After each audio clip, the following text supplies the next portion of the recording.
We have now banks that are closing. Two big banks yesterday closed. That's a bad sign. That could be the beginning. We have an economy that's in shambles. You know, last year, you don't realize this, last year we had the worst stock market since 1929. Did you know that? We had the worst stock market. You know, you don't think of it because you continue to do, it's tighter, it's tougher, you have inflation, your gasoline costs you 4 or 5 times as much in some cases. But we had the worst stock market since 1929.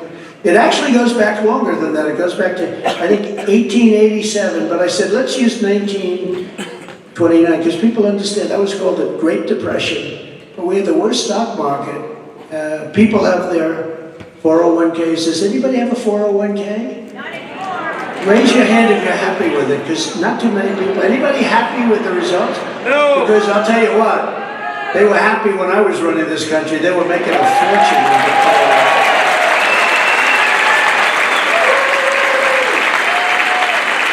I had a police officer in New York, they're great people. He came up to me and said, "Sir, I want to thank you. My wife always said I'm an incompetent, horrible investor. We have a 401k. And all my life I was suffering with her, sir. You don't know what you're doing. You did.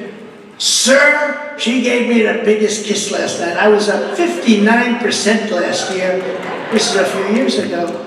And my wife loves me so much. She thinks I'm the greatest investor ever now, sir. And I just want to thank this big, handsome cop from New York. And I sort of just remembered it. But many people said that. They were up 50, 60, 70, 80%. And now you're going down at numbers that nobody would have thought. Yeah, it was the worst stock market since 1929. Think of that, what that is, the Great Depression. We have a country that's a mess, but more importantly, it's a world that's in serious trouble because we have such an impact on the world. We lead the world, or we should, but we're not leading it anymore. When you see that, and you see Saudi Arabia made a deal with Iran, and they made it through China, not through the United States. Who would have thought of that one? Who would have thought Saudi Arabia? And I said this 2 years ago. I said, you know, if they keep going like this, Saudi Arabia is going to get together with Iran through China, and China's going to control that whole situation. It should have been done through us. We could have had that done so easily.